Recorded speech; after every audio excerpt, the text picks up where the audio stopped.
o ka maukole ke mau whanga at pēmua he ngai whakatapu o whamafola ate whale whamafola lea pia mai ata kai tupe mua ki ata mo ka mau tolu e i pot ngawe retirement fund pe koe poate sinoi paanga malolo me ngawe ke whakahoko atu hai fofua polo kalama ki he tau fo o koini. Tau whawhitai pe ki he eiki ko uhi ko e ofa pe mo tauhi ko whai mai tau ngahi mo ui o tau au sia mai ai e tau fo o koini. O kou tari fia foki i he polo kalama o e ahoni a sai haviri pe o ku i whainga mali e koe ni o ko kole pe mua ki ai ke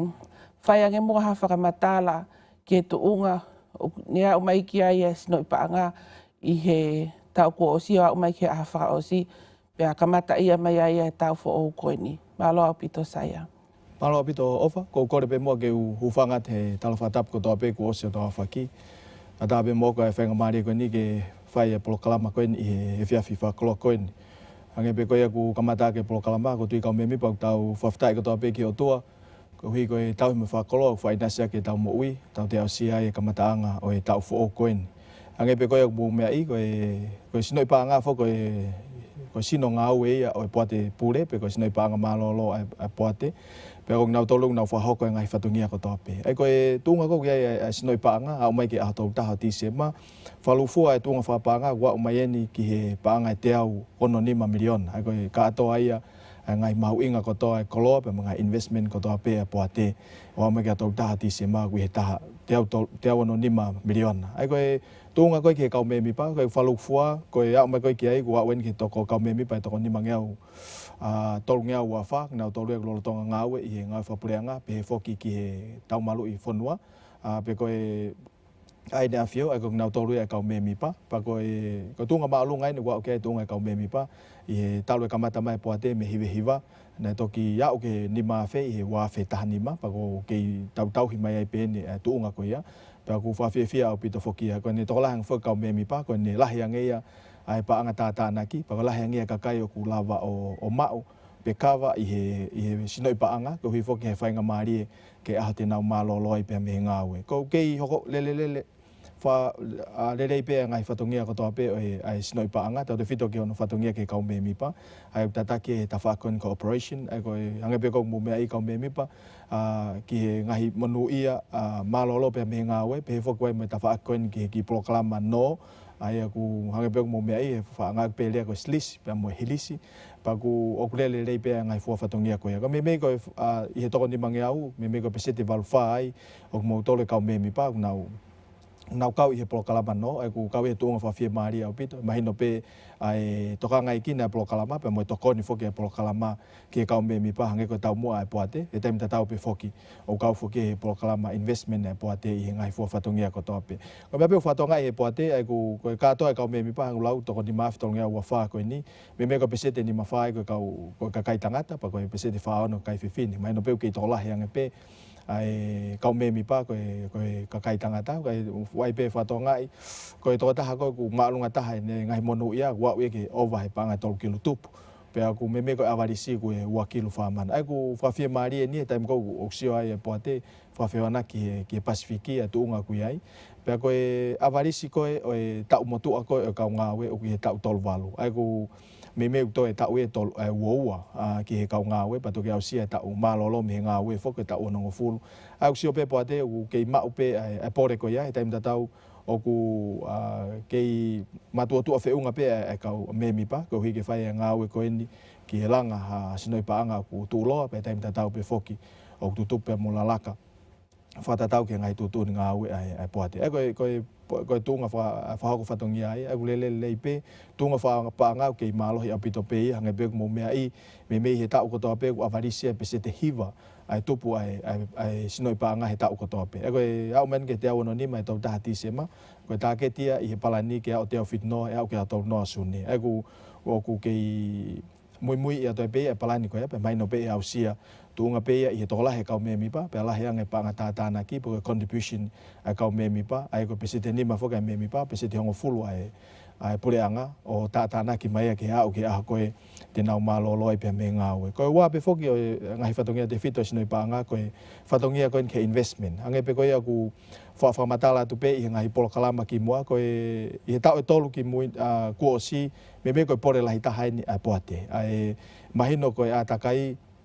me foki na kamata mai poate ko tau ngai investment ko to pe po fatu koloa na fa hu pe foki panke pe mo ponite kana mahino pe taimi al pe foki e taimi na ke si pe silini na i atakai pe ko liquidity i fonwa na me he tolu ngo ful pe fa ngo ful ko taimi fa tau ke recording mau i me te au hi va fa miliona ai mahino le ma olunga le ba si ang fa nga mari ko ni ke ma wa to tong tup le pe me ngai investment ni taimi pau porque tem deposit ko na nga mahen ke poate ta we ni ma ko sina as kamata pe fai ai palani pe mo fatu ai poate ke to sio ange ke to vakai ange ngahi tunga investment ke pe ko nga asset class e to kon ni lahi mai au pito ke poate ko hui pe ke lava o ausia ai tau mo ai poate ange pe ko mo me ai i ngai program ko to pe ko polisia poate pe tu ni o mau fa amu ko ta ke ti ke mau o atu ai pese te taha i olunga i heke a koloa pe ko inflation i tau ko tope ko tau ko sina mau foka ta pe se de fa ka ko tonga heke a koloa na pe se e ono ka e time ko me fu fa tau ni ma mai no pe wa sia na over ke pe se de ta ke lava pe tau ko pore ke poate ko tau ni ma ka hoko mai ko fai ko ngai ngau ko ni pa ko mai no pe ko pore yo hange pe me pe poate pa ka me mi pa fai pe tala no i time tau fai foke sio i ngai option fa loto fonua na fai sio gwe ngai fai ngamari ki he ke sio ange ki ngai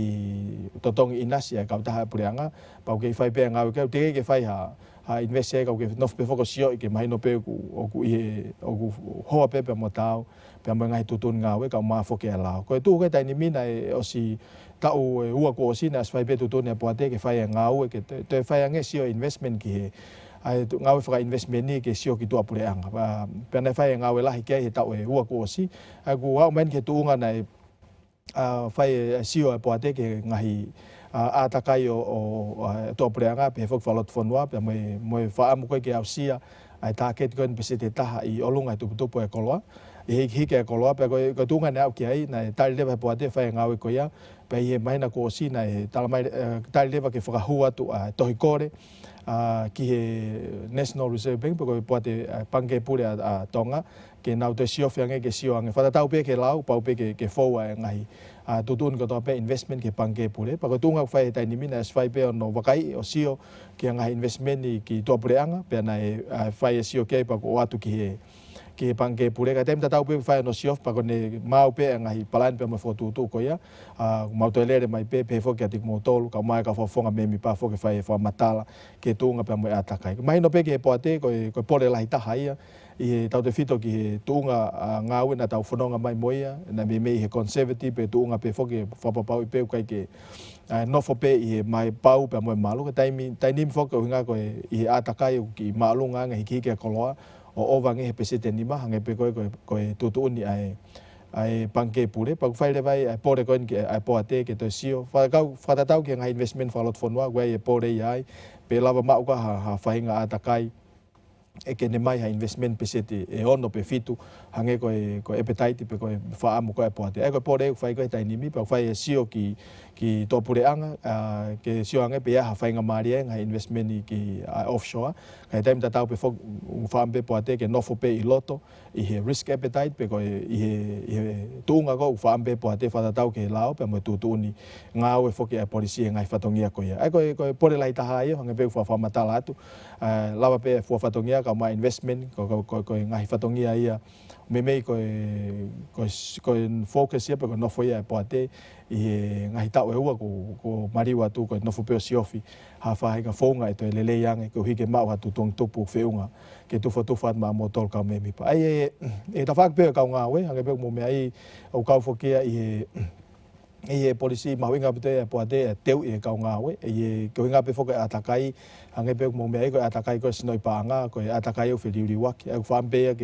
ke la po teu e ka nga we ke lava o matatari ngai pore ko to pe o ku hake mai pe ku me he ata kai ko ni industry ko ni superannuation pa ko por lai ta fe ku ia to go ko na wikuna na fenga ko na i nusila pe mofisi ku ho pe no te ui pa ko me to ta e ho ko ki he ako i tato fito ke sio ko ki offshore wa to ta kamata ko he ta oni ko hi pe famo po te ke teu ipe ka nga we ke lava matatari ai ngai pore ko to pe e feta ula ki pe mo i tato fito sio ki ta we ni ma ka ko mai ka fa lu fu pe ofa ku fa fi mari pe nga we ai sinoi pa nga ko tu ko nga pe me ka me pa ko pore la ita he ka te ta tolu te awono ni mai ni ai sinoi pa nga pe ku hang oku i he tunga maalunga au pito ai taim tatau ko pore ia ke tau hia tu pe ai policy ko ia ke mai pe ku malu pe ha ke taim tatau lava mau ha to tong tupu ke tu fat ke ka me mi pa o fata tau ke lao pe mo tu tu nga ai poate ko tunga pe ia ai sinoi pa nga wa mai ko en ke osi ha to ta ti sema wa feta havalu malo apita saia pe hange pe ko ia ku mo me ai ka me mi pa ko ngawe ko ni ai sinoi pa nga o ku pule i pe mo fai tutu oni mai me he poate pule. Pe hao mai ki he mahina ko osi, ko e whatafa osi ane whakahoko i he tau ko ia ko hili atu. Ko kole pe mua ka saia whainga maari e koe ni ke ne whakahoko atu mua e tuunga ku iai ai poate pule i he nea o mai ki he mahina ko osi. Maloa pito saia. Maloa pito ofa, hange pe koe ku whamatalana e lava lelei ai whataha no tolu ai poate i he ahotaha taha ti sema o afe taha valu e ko fata fa o se ke tau ko si o afe taha valu pena e laule lei ai fata ko ya tau fito peke ngai asenita mahino ai poate ka ko mela la hina fai si o ke ai poate ko kono firi ko e tau ai atita ai ko fata tau ke tu ni nga we ko pau ke o se tau tol ko tope o ko apoina to ta tol hospital tol ku o to vakai e na fu fatongia pa to tuaki e na si tuaki i September mo ka topa pe na pa ko stare pe poate ke to hoko atu ai kautaha me fisiko ko KPMG ai ko kautaha fa to pre anga ia ke na hoko atu pe no atitai ai sinoi pa anga i he tau e tolu ka hoko mai anga pe ko mo me ai e tunga atakai pe mo mahino o tariui pe mo purelele ma winga pito atita ta ruita ta ha tau taina ke ne to o mai ha opinion pe ko uhinga ta ke mahino pe fa hoko lelei pe ngai fatongia o poate fa tau ki lao pe mo ngai policy pa ta to fito pe fo ke ngai standard fa to pure anga hange ko ia ko ngai tutu ni fa tau hitohi ai ko muy ke ai poate ko international financial standard ai ko IFRS ai ko me ma inga opito ai ko pore lai ta haina fambe poate ke hoko tai pe ai ko hi ke mahino pe o ku align ai ngai tutun ko to pe fatau hitohi pa mai ta fito fra atita pe mo ngai tutun o to preanga ai ko me la hia na fai ai sio ki ai ko no wa foki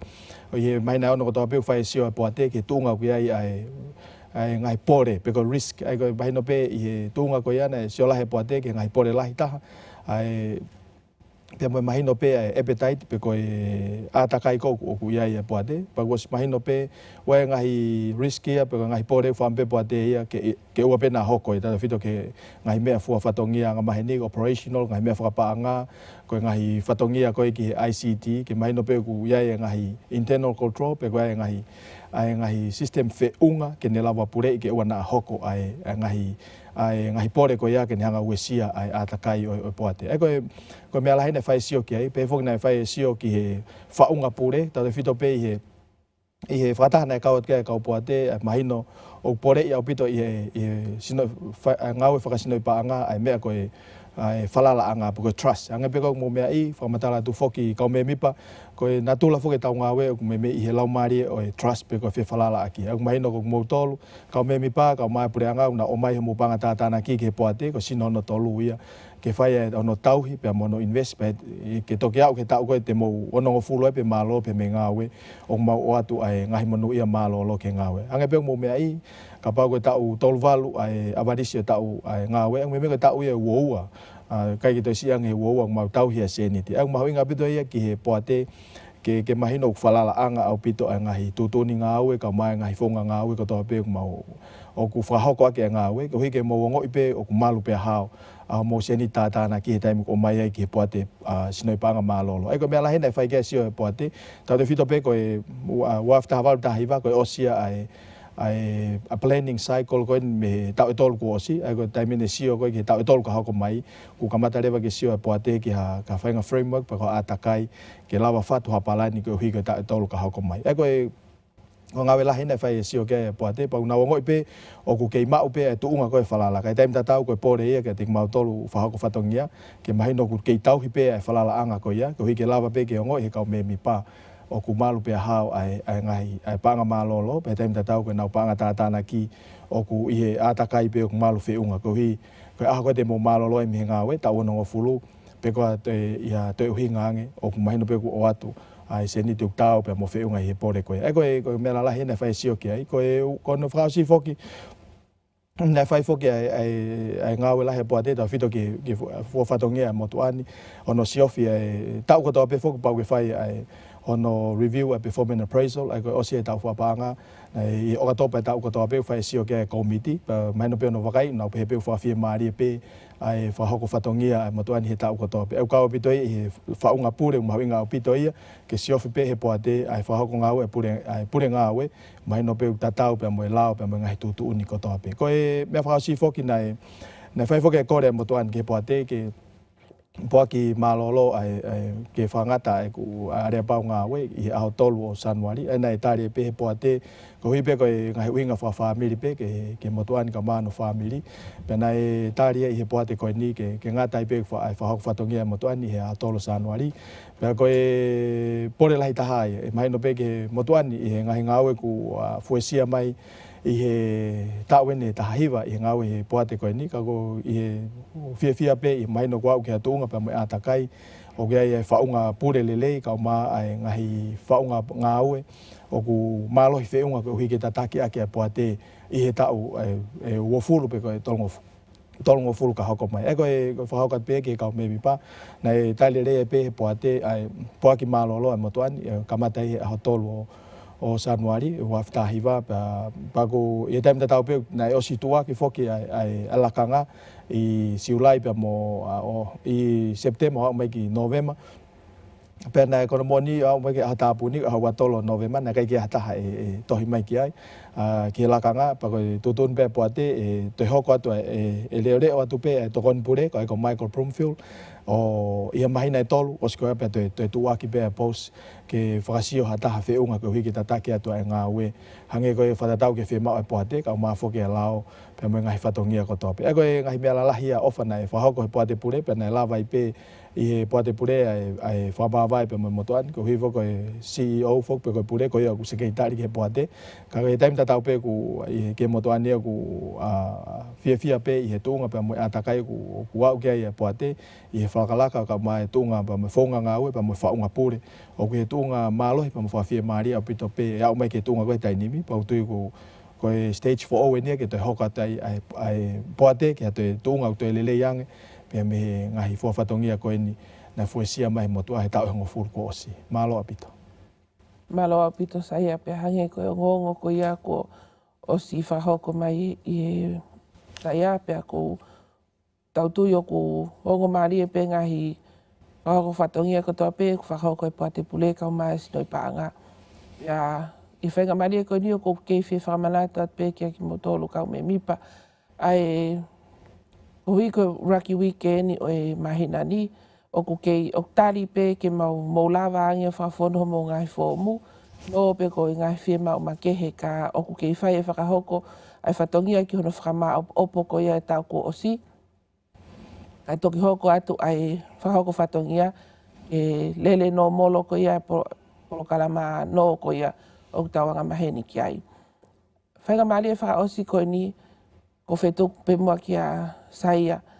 na kui aina hato e mea makehe o ku toi tokanga ki ai ki mua patok whakaosi e tau polo kalama. Malo pito saia.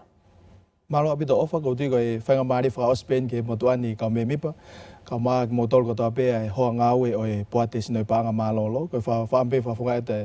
whamalo lahi apito pe me motuani ko hi ko e tauene me ua noa ngāue i he potu ngāue e poate me ko e tau hongo fulu hoko ko e pure ngāue pa ko tui ko e whainga maari pe ni whamalo at ka tik motolu tau whito pe ngahi stakeholders la lahi apito i he whengāue akin tau whito pe ki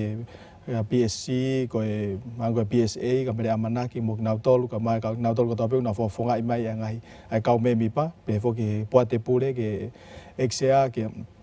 agris pohiva ka ma ai tokon paremia ka ma minista panga pe fo ke tau ka fonga me mi pa fulau lo ko tui ka ma manwa ka ola pe ke hexo fifita fo fonga pe mo to ani fa malo opit fa malo atu ki mo tokoni ka ma pou ka mai tataki i he wa time ko na tau ngau ai ka hange ko e